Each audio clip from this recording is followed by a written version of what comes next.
హిందూపురం శాసనసభ్యుడు టాలీవుడ్ కథానాయకులలో ఒకరైన Balakrishna AP assembly సమావేశాలలో చేసిన వ్యాఖ్యలపై మెగాస్టార్ చిరంజీవి తనదైన శైలిలో కౌంటర్ ఇచ్చారు. బాలకృష్ణ వ్యాఖ్యలపై చిరంజీవి స్పందిస్తూ ఆయన ఓ లేఖ విడుదల చేశారు. నిన్న శాసనసభలో శాసనసభ్యులు కామినేని శ్రీనివాస్ వ్యాఖ్యల పట్ల బాలయ్య స్పందిస్తూ, కామినేని గారు చెప్పినట్లు చిరంజీవి గారు గట్టిగా అడిగితే అప్పటి సీఎం జగన్ వచ్చారన్నది అబద్ధం.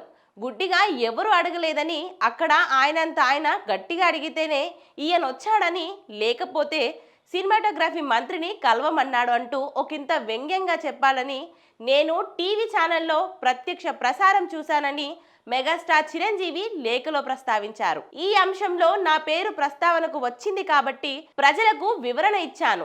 రాష్ట్రంలో వైఎస్ జగన్మోహన్ రెడ్డి గారి ప్రభుత్వం ఉన్నప్పుడు తెలుగు సినీ పరిశ్రమకు చెందిన కొందరు నిర్మాతలు, దర్శకులు, ఫిలిం ఛాంబర్ ప్రతినిధులు నా వద్దకు వచ్చి సినీ నిర్మాణ వ్యయం పెరుగుతున్న కారణంగా సినిమా టికెట్ల ధరలు పెంపుదల గురించి రాష్ట్ర ప్రభుత్వంతో మాట్లాడితే బాగుంటుంది, అందుకు నన్ను చొరవ తీసుకోవాలని కోరారని, అప్పుడు నన్ను కలిసిన వారిలో రాజమౌళి, కొరటాల శివ, త్రివిక్రమ్ శ్రీనివాస్, మహేష్ బాబు, ఎన్టీ రామారావు, దానయ్య, మైత్రి మూవీ మేకర్స్తో పాటు మరికొందరు ప్రముఖులు ఉన్నారని, వారి సూచనల మేరకు నేను అప్పటి రాష్ట్ర సినిమాటోగ్రఫీ మంత్రి పేర్ని నానితో ఫోన్లో మాట్లాడి టికెట్ ధరల విషయం ముఖ్యమంత్రి గారితో మాట్లాడానని ఆయన చెప్పానని చెప్పారు. తర్వాత ఓ రోజు మంత్రి గారు తనకు ఫోన్ చేసి ముఖ్యమంత్రి గారు ముందు మీతో కలుస్తానని చెప్పారు, లంచ్ కు రావాలని చెప్పారంటూ డేట్ ఇచ్చారు. తర్వాత నేను ఓ ఫ్లైట్ ఏర్పాటు చేసి ఆర్ నారాయణమూర్తి సహా మరికొంతమంది వెళ్లి సినీ పరిశ్రమ ఎదుర్కొంటున్న ఇబ్బందుల్ని సీఎంకు వివరించామని ఆయన లేఖలో పేర్కొన్నారు. సినీ పరిశ్రమకు ప్రభుత్వ సహకారం అందించాలని కోరామని,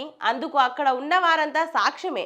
నేను ఆ రకమైన చొరవ తీసుకోవడం వల్లనే అప్పుడు ప్రభుత్వం సినిమా టికెట్ల ధరల పెంపుదలకు అంగీకరించిందని, నిర్ణయం సినీ పరిశ్రమకు ఎంతో మేలు చేసిందన్నారు. నేను రాష్ట్ర ముఖ్యమంత్రినైనా సామాన్యుడితోనైనా సహజ సిద్ధమైన ధోరణిలోనే గౌరవం ఇచ్చిపుచ్చుకునే విధానంగానే మాట్లాడతానని చిరంజీవి పేర్కొన్నారు. ఇక ప్రస్తుతం నేను ఇండియాలో లేను కాబట్టి పత్రిక ద్వారా జరిగిన వాస్తవాన్ని అందరికీ తెలియజేస్తున్నానని చెప్పారు.